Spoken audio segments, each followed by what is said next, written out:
Bom, vamos dar continuidade, então, à primeira parte do conteúdo, tratar um pouquinho das origens do direito administrativo. Eu falo rapidamente sobre esse assunto. O que a gente vai abordar, acho que nos importa muito mais é saber como as coisas funcionam hoje, do que buscar origens históricas, né, sobre o assunto. Mas é para ter uma noção. A gente tem Montesquieu, principalmente, a partir de Montesquieu, diz que a distinção de três funções estatais: a legislação, a execução e a jurisdição, que é uma reação àqueles reis absolutistas que chamavam tudo para si, todo o poder para si. Nesse regime, nessa separação de poderes, se sobressai a figura do legislativo, que era eleito, né? Enquanto o monarca e o judiciário não eram. Então, o legislativo tem muita importância. E o judiciário, basicamente, poderia simplesmente dizer o que estava na lei. Hoje em dia, eu sempre gosto de remontar assim, como é que funciona hoje em dia? Existe algum dos três poderes que se sobressai em relação aos outros? Eu acho que hoje em dia o judiciário acaba tendo uma importância, ou chamando para si uma importância muito grande, sendo um agente político de bastante influência, né, nas decisões. Muitas das decisões do legislativo e depois decisões do próprio executivo acabam indo parar no judiciário, que acaba tendo que definir, dizer e dar a última palavra. Então, sem sombra de dúvidas, hoje o judiciário se agigantou. Nós tivemos um executivo que se agiganta também, na medida em que ele legisla, né, parte por MPs, medidas provisórias, e temos também um judiciário que se agiganta ao revisar todas as medidas, tanto do legislativo quanto do executivo. Bom, mas ali, após a Revolução Francesa, então, em 1790, a gente já tem uma lei falando sobre a limitação dos poderes, principalmente do poder judiciário. Por quê? Porque o judiciário ele estava muito ligado ao monarca. Os juízes eles eram indicados pelos monarcas, então eles tinham um dever de prestar contas para esse monarca. Logo, não se confiava na figura do juiz. Então, se buscava limitar o poder do juiz. Então, foi estabelecida a Lei 1624, dizendo que as funções judiciárias são distintas e permanecerão sempre separadas das funções administrativas. Então, aqui eu tenho uma separação e uma impossibilidade de controle do judiciário das ações e das escolhas administrativas. Os juízes não poderão, sob pena de crime funcional, perturbar, seja de que maneira for, as operações dos corpos administrativos, nem citar perante si administradores em razão de suas funções. Então, as decisões administrativas, os recursos administrativos são julgados por seus pares, pela própria administração pública. Eu não posso recorrer ao judiciário para discutir uma questão administrativa. Então, além dessa, existiram outras leis, né? A Lei Pluviose, de 1800, que fixou a separação entre o representante que exerce funções no âmbito político daquele funcionário que atua no setor administrativo, subordinado, criou regras para nomeação e exoneração de servidores públicos, que antigamente não tinha uma regra específica, previu a organização territorial, né, a existência dos prefeitos, e atribuiu ao Conselho de Estado a função de órgão consultivo e julgador. O que é o Conselho de Estado? E aqui dá para dizer que começam a surgir os primeiros institutos de direito administrativo. O Conselho de Estado ele tinha a função de julgar, né, de emitir pareceres e de julgar as questões administrativas que chegavam para ele, as questões de Estado que chegavam para ele analisar. Então, a partir da jurisprudência desse conselho, que foram criados alguns dos institutos que nós temos até hoje. A ideia de personalidade jurídica do Estado. O Estado enquanto uma figura separada das pessoas que ocupam os cargos. Então, o Estado passa a ser uma pessoa, sujeita às limitações, sujeito de direito também. O conceito de ato administrativo, a gente vai estudar o que é um ato administrativo, um ato que é produzido pela administração pública. A ideia de jurisdição administrativa. Será que a gente tem jurisdição administrativa no Brasil? Conceito de poder discricionário, poder vinculado, conceito de interesse público. Interesse público é um conceito bastante difícil, né, de se fazer, mas é bastante importante. A gente vai tentar falar sobre ele. Esse é o tema da nossa próxima aula. A ideia de serviço público, poder de polícia, hierarquia, a diferença nos contratos administrativos, a diferenciação dos contratos administrativos para os contratos privados, todos esses conceitos que para nós hoje são comuns, são evidentes e parece que sempre existiam, surgiram a partir da jurisprudência do Conselho de Estado. Então vocês veem que é algo muito novo, muito, muito recente, século XIX. Obviamente, para completar essa tríade, legislação e jurisprudência, a gente tem a doutrina também. Obviamente, alguém tem que dizer como essas regras irão funcionar. Então, começam a surgir os primeiros livros, os primeiros manuais de jurisprudência administrativa, de direito administrativo, os primeiros tratados surgem também no século XIX. Na common law existia uma certa diferenciação, tá?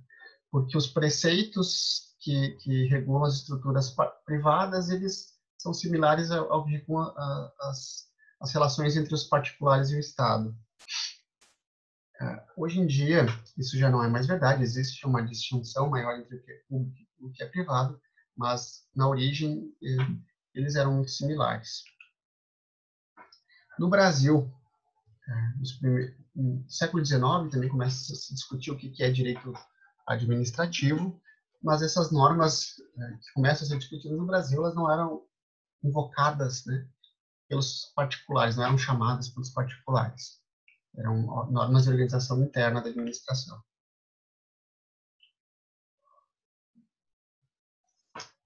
Você deve ter prestado atenção, ou não, que eu falei sobre o surgimento do conceito de jurisdição administrativa. O que é jurisdição? É a possibilidade de julgar. No nosso estado, no Brasil, a gente tem jurisdição administrativa. Para explicar isso, eu vou ter que falar um pouquinho sobre sistemas administrativos, que era algo que era mais questionado. Eventualmente, a gente encontra alguma questão em concurso público, mas é mais incomum encontrar isso hoje em dia, tratando dessa distinção dos sistemas administrativos. O que é um sistema administrativo? É a forma como o Estado atua para corrigir atos administrativos ilegais ou ilegítimos.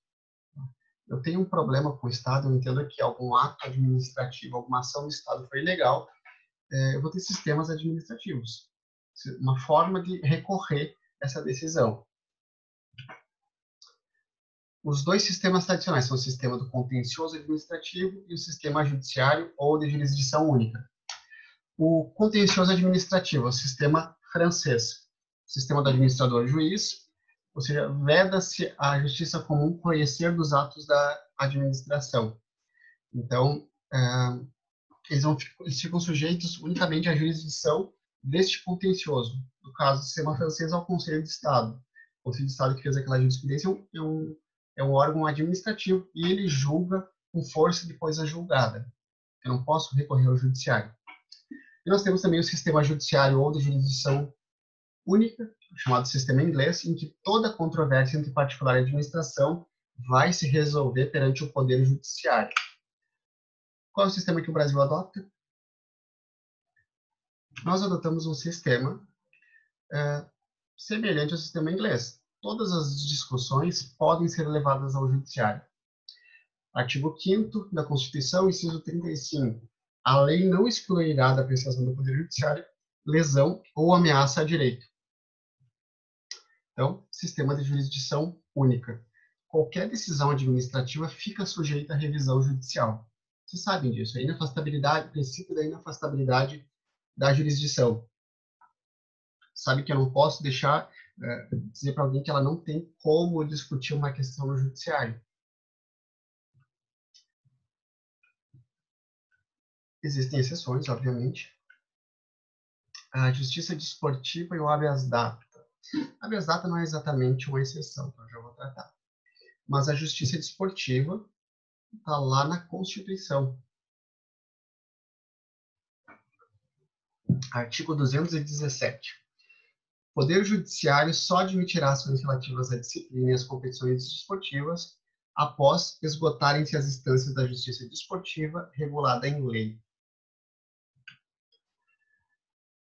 Deixa eu voltar aqui. Por que será que isso acontece? Porque a justiça desportiva. Isso eu quero debater com vocês em aula, tá? Eu vou deixar isso aqui pendente para a gente discutir por que a justiça desportiva é uma exceção. Mas está lá, uma exceção constitucional. Habeas data. Considera-se-á habeas data para assegurar o conhecimento de informações relativas à pessoa do impetrante, constante de registro, banco de dados, e para retificação de dados. O que eu preciso para ter interesse de agir no habeas data? Eu preciso ter feito o pedido administrativo antes. Então, eu não posso impetrar um habeas data sem demonstrar que eu fiz o pedido administrativo e que foi respeitado o prazo. Se dentro de um determinado prazo não for dada uma resposta, seja ela positiva ou negativa, eu não tenho como impetrar o habeas data. Isso já está pacificado no STF. A prova do anterior indeferimento do pedido de informação de dados pessoais ou da omissão em atendê-lo constitui requisito indispensável para que se concretize o interesse de agir no habeas data. Né? Porque é bem pacífico. Ó, né? O cachorro tá curioso com alguma coisa. Deve ter alguém no corredor. No inciso 35 do artigo 5º, previu-se que a lei não excluirá da apreciação do Poder Judiciário lesão ou ameaça de direito. Então, o próprio legislador constituinte, ou seja, o Constituinte de 88, limitou a condição de ter seu exaurimento da fase administrativa para chegar-se à formalização de pleito no Judiciário. Fê-lo no tocante ao desporto.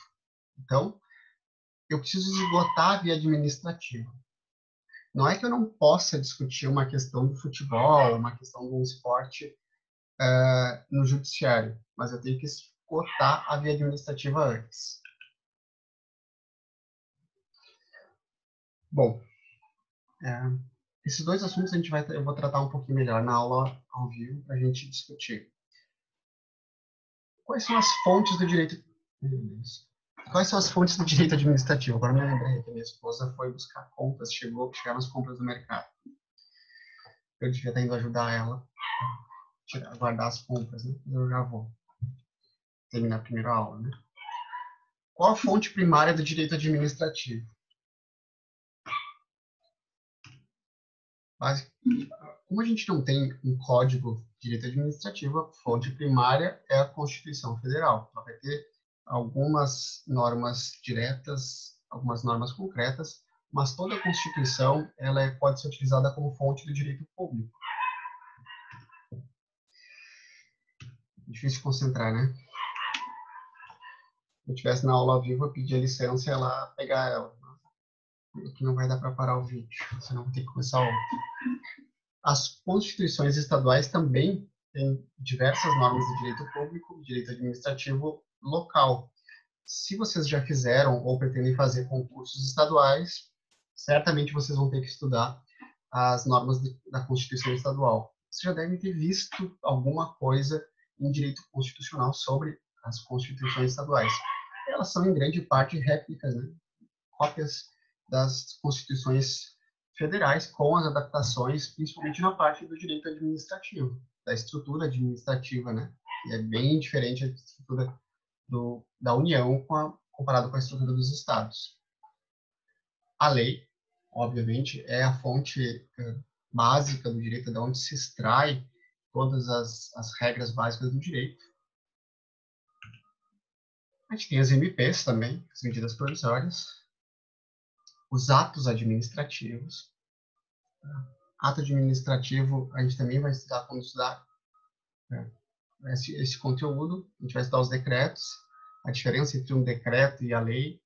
Eu não vou falar sobre decreto-lei, tá? Que é uma coisa que vocês já estudaram, imagino, mas podemos conversar um pouco sobre. Dentre os atos administrativos tem diversas nomenclaturas.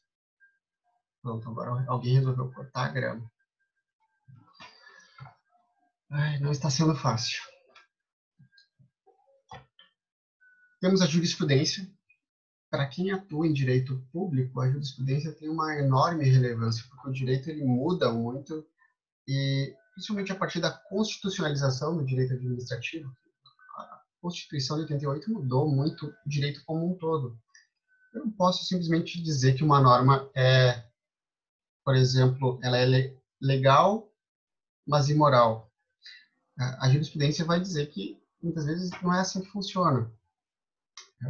Quando a gente fizer os trabalhos de pesquisa de jurisprudência, vocês vão ver como é que a lei diz, né? Como é que uma norma foi produzida com tanta desconformidade com os princípios, por exemplo. Bom, aí vocês vão pesquisar a jurisprudência e vão ver, realmente a jurisprudência aborda essa questão. Então, a jurisprudência é essencial para lidar, para trabalhar, para advogar com o direito público. A doutrina, bom, como a gente não tem um código, muitos dos conceitos vão se encontrar lá na doutrina.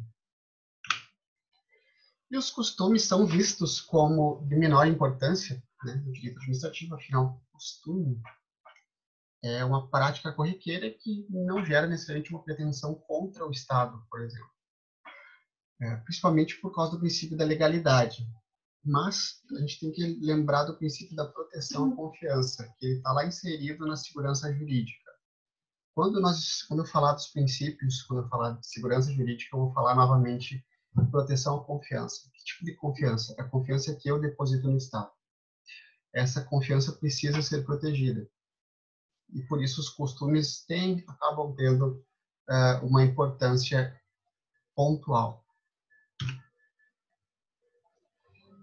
O direito e outros ramos, o direito administrativo e outros ramos do direito. Bom, direito constitucional, é evidente a ligação, até porque a gente não fala mais hoje exclusivamente em princípio da legalidade, mas em princípio da juridicidade.